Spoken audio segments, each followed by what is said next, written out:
अस्सलाम वालेकुम everyone. Times of Karachi पर देखने वाले तमाम हाजरीन को, नाजरीन को खुशामदीद कहते हैं। और हम एक मरतबा फिर पहुँचे हैं हॉक्स बे और वहाँ से अपडेट लेकर आए हैं आपके लिए कि समंदर इस वक्त किस हद तक चढ़ा हुआ है, समंदर किस पोजीशन में है और पानी किस कदर तेज़ी से जो है वो उसकी जो लहरें हैं वो हर्ट्स के करीब आती चली जा रही हैं। नॉर्मली ये समंदर इतना ही होता है या नहीं होता। हमारे पास यहाँ के एक मकामी जो है सैंड स्पीड पर रहने वाले रशीद भाई मौजूद हैं, उनसे भी जानेंगे। और वो क्योंकि लाइफ गार्ड भी रहे हैं तो वो नॉर्मली जून, जुलाई, अगस्त में ये सिचुएशन देखते रहते हैं। उनसे जानते हैं कि वो क्या कहते हैं इस हवाले से। रशीद भाई कैसे हैं आप? खैरियत से हैं? रशीद भाई, सैंड स्पीड हो गया, हॉक्स बे हो गया, इन मकामात पर नॉर्मली क्या इतना ही पानी चढ़ा हुआ होता है इन डेज में या आज कुछ ज़्यादा है रफ ऐसी? नहीं, अपना जून, जुलाई, अगस्त रफ होता है, मगर इस तरीके से नहीं होता है जो ये 2-3 दिन हुआ है। पानी बहुत रफ हो गया है और पानी का चक्कर भी बहुत हो गया है। हम भी ये चाहते हैं तो जो हवा आती है जाते नहीं 4-5 दिन के लिए अगर नहीं आवे। मतलब आप सजेस्ट कर रहे हैं कि 3 से 4 दिन तक आवाम ना आए? नहीं आवे। वैसे भी नाकाबंदी है लेकिन आपके ख्याल से ये बहुत रफ है? जो बहुत रफ है, हम खुद देख रहे हैं। हम लोग, मैं खुद लाइफ गार्ड में होता हूँ। आप लाइफ गार्ड हैं? सही है। तो अभी हम लोग फुल जानते हैं, मगर मैं खुद जो है ना पानी में जाने के लिए मेरे को भी थोड़ी सी घबराहट हो रही है। मतलब है इतना पानी तेज़ है। ठीक है, बिल्कुल रशीद भाई, आपसे और भी सवालात करेंगे, यहीं रहिएगा हमारे साथ ही। तो नाजरीन, जो हम आपको दिखाना चाह रहे थे कि ये वो मकाम है जहाँ लोगों की एक बड़ी तादाद होती है। मैं आपको ताहद्दे निगाह कुछ दिखाना चाहूँगा कि ये देखिए, ये हट्स हैं, नज़र आ रहे होंगे आपको। पानी की बिखरती मौजें, लहरें जो हैं वो इस बात का, उससे आप अंदाज़ा लगा सकते हैं कि किस कदर टेंस सिचुएशन है। कि यहाँ पर जो डॉग्स हैं वो बैठे हुए हैं उदास, और जब लोग आते हैं कुछ खाने पीने को मिलता है इनको, ऑब्वियसली ये भी थोड़ा सा मुंतज़िर होंगे कि लोग आते हैं और कुछ ना कुछ मिलता। लोग नहीं हैं तो इन जानवरों का भी हमें ख्याल करना चाहिए। हम कोशिश करेंगे कि कुछ अगर हमारे पास है तो हम इनको प्रोवाइड करें। ये आपको नज़र आ रहा होगा कि ये हट्स हैं जहाँ पर लोग बड़ी तादाद में आते हैं। और ये मौसम, ये सीज़न जो है बहुत ज़्यादा अहम है पिकनिक्स के लिए। तो लोगों की बड़ी तादाद एक आती है कराची में जो समंदर का रुख करती है। आप देखें ज़रा, यहाँ पर आने पे पाबंदी है, इसीलिए साहिल बिल्कुल वो हुआ है। सिर्फ यहाँ पर आपको जो हट्स हैं उसके अंदर जो लोग आपको नज़र आएंगे वो इसके यहाँ के केयर टेकर्स हैं और वही सिर्फ यहाँ पर मौजूद हैं। और वो लोगों को जो गलती से कोई भटकता हुआ पैदल निकल के खामोशी से आ जाए तो उसको समझाने के लिए कि भाई खुदारा अपनी जान की हिफाजत करें, ऐसे ना आएँ। ये मैं बार बार जो हूँ अपने आप को पीछे करता हूँ कि मेरे जूते जो हैं वो गीले ना हो जाएँ। और ये पानी एकदम अचानक आ जाता है। बज़ाहिर ये लगता है कि ये दूर है लेकिन एकदम से करीब आ जाता है पानी। तो इससे अंदाज़ा लगाएं। बहुत साफ़ हुआ है बीच इस वक्त क्योंकि लोग नहीं हैं ऑब्वियसली, तो कचरा नहीं है, बहुत सारी चीज़ें नहीं फेंक रहे लोग। जो पिछली बाक़ियात हैं वो पड़ी हुई दिखाई ज़रूर दे दी हैं। हमारे साथ दोबारा रशीद भाई के पास आएंगे। रशीद भाई से फिर कुछ ना कुछ जितना ज्ञान हम ले सकें वो ले लें। रशीद भाई, ये भी बताइएगा कि जब इस तरह की कोई सिचुएशन होती है तो माहीगीर हजरात जो हैं उनको कहा जाता है कि वो समंदर में ना जाएं, गहरे समंदर में ना जाएं। वो तो हमें दिख रहा है कि समंदर में जाएंगे तो ऑब्वियसली कश्ती जो है उसको नुकसान पहुंच सकता है मछली पकड़ने के चक्कर में। लेकिन जो आबादियां करीब हैं, जैसे हम देखते हैं कि अब्दुल रहमान गोट हो गया, दीगर गोट हो गए जहां आप रहते हैं, सुमर गोट हो गया, आप जहां रहते हैं, आपका कौन सा है? सैंड स्पीड होता है। कौन सा गोट है ये? कक्का विलेज कहते हैं। खग्गा विलेज। हाँ, खग्गा विलेज है आपका। वहाँ पर इन जगहों पर क्या इंतज़ामिया कहती है कि भाई आपको कहाँ निकलना है, क्या करना है, और क्या वो आपको कोई जगह प्रोवाइड करती हैं? आप उनसे क्या कहते हैं कि भाई हम क्यों छोड़े अपना घर? हाँ, हम लोग को आते, मतलब जैसे हम लोग के पास नेवी वाले आते हैं तो कहते हैं भाई आप थोड़ा ऊपर चले जाओ, क्यों नज़दीक है समुद्र। तो इसीलिए हम लोग ये बोल रहे हैं अगर हम लोग घर छोड़ के जाए पीछे पता नहीं क्या हाल होता है। बात सही है। इसीलिए हम लोग नहीं सोते, हम लोग जो है अल्लाह के ऊपर छोड़ देते हैं। और इतना टाइम मैंने भी ये ज़िंदगी निकाला है उम्र, तो कभी भी हम लोग के पास ऐसा नहीं हुआ है, नहीं पानी आया है, नहीं कोई। सही है।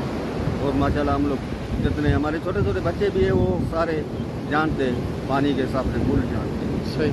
इसीलिए हम लोग नहीं निकल। हम लोग अगर निकल भी जावे तो घरों का हाल क्या, घरों की हिफाजत के लिए कंसर्न होते हैं यार। बस अल्लाह ताला सबकी हिफाजत करे, जो लोग हमें देख भी रहे हैं अल्लाह ताला सबको हिफ्ज़ अमान में रखे। और है भी, समझो हम लोग गरीब मासी वाले जो भी है गरीब है, तो कहने का मतलब है अगर हम लोग आगे पीछे निकल जाए 4-5 दिन के लिए तो हम लोग कहीं से लाएंगे? खाना कैसे खाएंगे? सही बात है। कोई राशन या कोई ऐसी चीज़ जो है वो आपके लिए नहीं अवेलेबल। 3 महीना हम लोग की लाटें बंद हो जाती है। मैं खुद माइग्रेंट हूँ। सही। हम लोग किश्तियाँ बंद कर देते जून जुलाई अगस्त। सही। उसके बाद जो है पूरी ये हम लोग घाटों पे काम करते हैं, दिहाड़ी बना के बच्चों को सही। 500,000 दिहाड़ी मिल जाती है। मतलब आपको फिर काम भी चेंज करना पड़ता है। हाँ, ये है बिल्कुल। आपने रशीद भाई की बात सुनी, बड़ा अहम नुक्ता है कि अगर ये जगह छोड़ भी दें, फ़र्ज़ कर लीजिए और ये चले जाएं यहाँ से और 5-6 दिन के लिए इनकी माहीगीरी का जो मामला है वो रुक जाए, तो लाजमी तौर पर इनको घर का राशन और दीगर चीज़ें करनी होती हैं, तो ये उसके लिए बड़े कंसर्न होते हैं। तो यहीं करीब जो कांटे बने हुए हैं जहाँ पर वज़न होता है और दीगर चीज़ें, उसके ऊपर ये जाते हैं और फिर वहाँ पर जाकर दिहाड़ी वगैरह लगाते हैं और फिर इस तरह से अपना पेट पालते हैं। तो ये बड़ी टफ सिचुएशन होती है डेली वेजर्स के लिए ख़ास तौर पर। और सिर्फ यही नहीं, बल्कि हम अभी जब माड़ीपुर से आ रहे थे तो पूरे रास्ते में हमें नज़र आया कि जितनी भी शॉप्स हैं उसके अंदर जो लोग हैं वो मुंतज़िर हैं कि शहरी आएँ तो उनका कुछ कारोबार चले, लेकिन क्योंकि पाबंदी है और तकरीबन 15 तारीख तक तो ये पाबंदी रहेगी और फिर उसके बाद तूफ़ान की सूरत हाल को देखते हुए समंदर को खोला जाएगा। फिर उनका ये भी मानना है कि इस तूफ़ान के टलने के बाद सी व्यू के साहिल और ये दीगर जो हॉक्स बे के मकामात हैं इनके बंद होने के बाद जब दोबारा ये चीज़ें खुलेंगी तब तक बकरीद का वक्त करीब आ चुका होगा और वैसे ही जो इनकी जो आमद है लोगों की वो कम हो जाती है। थोड़ा सा आपको और भी आगे बढ़ के दिखाते हैं और कुछ मनाजिर की क्या सूरत हाल है। और इस वक्त जो सिचुएशन है हमारे पास वो ये है कि ये आपको हट्स नज़र आ रहे होंगे और इन हट्स के अंदर जो लोग हैं सिर्फ़ और सिर्फ मैंने जिस तरह बताया था कि वो वही लोग हैं जो यहाँ के केयर टेकर्स हैं। अब्दुल्ला भट्टी, कराची में अलर्ट के हवाले से कोई अपडेट? बस अलर्ट यही है कि आप लोग साहिलों का रुख ना करें, उसके अलावा बिल बोर्ड्स वगैरह जो हैं उसको हटाने के अहकाम दिए गए थे गवर्नमेंट की जानिब से, कमिश्नर कराची की जानिब से। तो उस पर किस हद तक अमल दरामद हो रहा है ये हमें नहीं मालूम, क्योंकि मैंने तो अपने रास्ते में कोई बिल बोर्ड हटते नहीं देखा जब मैं घर से आता हूँ। तो ये सूरत हाल है इस वक्त। आप देख रहे होंगे बराह रास्त हम आपको मनाजिर दिखा रहे हैं हॉक्स बे के, और इससे कुछ ही दूरी पर जो है सेंट स्पिट है। कुछ चीज़ें और आपको दिखाते हैं कि ये बड़ा मसरूफ़ मकाम है। नॉर्मली लोग हट्स लेते हैं यहाँ पर आकर, जो बड़े हट्स नहीं ले पाते वो कम से कम यहाँ पर, ये देखें माहीगीरों की कश्तियाँ यहाँ कोने में लगी हुई हैं। कुछ जगह ऐसी हैं जहाँ पर माहीगीर जो है वो नॉर्मली भी शिकार वगैरह करने के लिए जाते हैं, लेकिन सब ठप पड़ा हुआ है, कुछ भी जो है वो फ़िलहाल नहीं चल रहा। भाई कब आएगा तूफ़ान यार? बस अल्लाह ताला जो है महफूज रखे तूफ़ान से। लोग इतना इंतज़ार करते हैं, हंसी मजाक में उड़ाते हैं। मैंने देखा है लोगों को कि वो लास्ट टाइम जब नीलोफ़र आया था तो लोग देखने पहुंच गए थे उसको कि कहाँ है नीलोफ़र, मीम्स बन रही थी। लेकिन ये तूफ़ान जो होते हैं बस ये खुदा का शुक्र है कि ये टल जाते हैं, वरना इनके इंटेंसिटी से बेहद नुकसान होता है। मतलब समंदर में उठने वाला तूफ़ान बारिशों की सूरत, आंधी की सूरत, कच्चे मकानों को, दीगर चीज़ों को बहुत नुकसान पहुंचाता है, उसका हम अंदाज़ा भी नहीं लगा सकते। और जो पक्के मकानात वाले हैं वो तो फिर भी सर्वाइव कर जाते हैं, लेकिन लोगों का बहुत कुछ ज़िंदगी भर की जमा पूंजी जो है वो बह जाती है। और बस हमें दुआ करनी चाहिए कि अल्लाह ताला इन कुदरती आफात से हम सबको महफूज रखे। और सिर्फ यहाँ पर आपको अभी जो डॉग्स हैं वो नज़र आ रहे होंगे नहाते हुए और वो अपने पैर वैर गीले कर रहे हैं। पुलिस ने आपको कैसे जाने दिया भाई? यार ये जो सवाल आप लोग करते हैं ना कभी कभार, उससे मुझे ये होता है कि भाई वो इसलिए जाने दिया कि हम रिपोर्ट कर रहे हैं, तो हम जब रिपोर्ट करने आते हैं तो एटलीस्ट हम एक चौथा पिलर हैं, चौथा सुतून है मीडिया, जो इन्फॉर्म करता है लोगों को कि what to do what not to. So obviously उसकी वजह से हमें जाने दिया। हमें अपनी पूरी शनाख्त करानी पड़ी कि हम कहाँ से हैं, क्यों आए हैं, किस रीज़न से यहाँ पर आ रहे हैं। हम यहाँ सिर्फ़ और सिर्फ आपको अपडेट करने के लिए आ रहे हैं, क्योंकि जो लोग घरों पर हैं और जो प्लान्स कर रहे हैं कि यार चलो आज पिकनिक पे चलते हैं। एक साहब से मेरी यहाँ पर बात हुई रिसेंटली, उनसे मैंने पूछा कि भाई आपको जब पता है दफ़ा 144 नाफिज़ है तो आप यहाँ क्यों आएँ? तो उन्होंने कहा हमें पता ही नहीं है। तो मैंने कहा कि कैसे नहीं पता, पूरी दुनिया को पता है। तो उन्होंने कहा कि मेरे घर में टीवी नहीं है, तो ये भी एक रीज़न है। मैंने कहा तो मोबाइल तो होगा।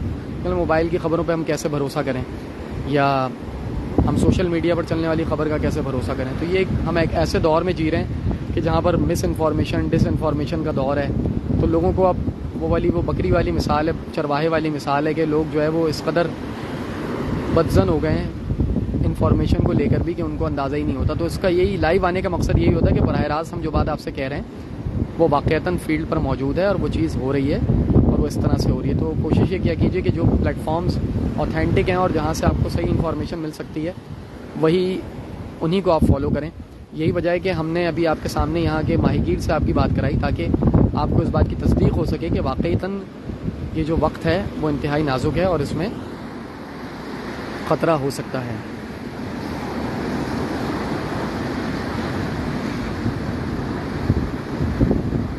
यार सैंड स्पिट का कैसे मैं दिखाऊं, मैं आपको बस ये कर सकता हूं कि मैं यही समझ लें कि ये जो पॉइंट है जिस पे मैं खड़ा हूं ये इस तरफ से सीधा जा रहा है ना, मैं उसको ताहद्दे निगाह आपको कैसे दिखाऊं, क्योंकि मैं अगर इस तरफ गया तो मैं पूरा नहाने के बाद ही आ पाऊँगा। तो हम कोशिश करते हैं कि हम किसी पॉइंट पे जाएं आगे और वो आपको दिखाएं। ये देखें पूरा जो पानी है ना ये पैरों तक आ जाता है मेरे, तो इसलिए मैं थोड़ा सा कंसर्न्ड हूँ कि फिर मैं मोबाइल संभालूँ या फिर वो करूँ आपको लाइव अपडेट करूँ। तो इस नौइयत है, ये समझिए ये जो साहिल जो टकरा रही है ना जो लहरें, यही वाली लहरें सीधा ये सैंड स्पिट के मकाम पर ही जा रहे हैं, ये सैंड स्पिट ही की तरफ जा रहा है रास्ता। और वो सामने आपको नज़र आ रहा होगा वो पूरा जो ऑल द वे ये पूरा यहाँ से पूरी बेल्ट है, कोस्टल बेल्ट, ये जा रही है। तो पानी की लहरें जो हैं वो बिफर रही हैं। अभी सुबह का टाइम है, हालांकि दोपहर में समंदर ज़्यादा और चढ़ेगा, कहते हैं रात में और भी ज़्यादा चढ़ता है। तो बस आपको अपडेट देने का मकसद यही था कि आपको पता हो और आप जो है वो कोशिश करें कि घरों तक महदूद रहें और बिल बोर्ड्स वगैरह जहाँ पर हैं अगर तेज़ हवाएं चल रही हों तो वहाँ से गुरेज कीजिए वहाँ जाने से। मज़ीद भी कोई अपडेट हुई तो हम लाजमी तौर पर आपको आगाह करेंगे। अपना बहुत ख्याल रखें। कल कुछ लोगों ने कहा था मुझसे कि यार आपने लाइव में गाना नहीं सुनाया, तो मैंने उनसे कहा कि यार अभी तूफ़ान चल रहा है, जब ये ठहर जाएगा संभल जाएगा तो बस सारी चीज़ें कर लेंगे।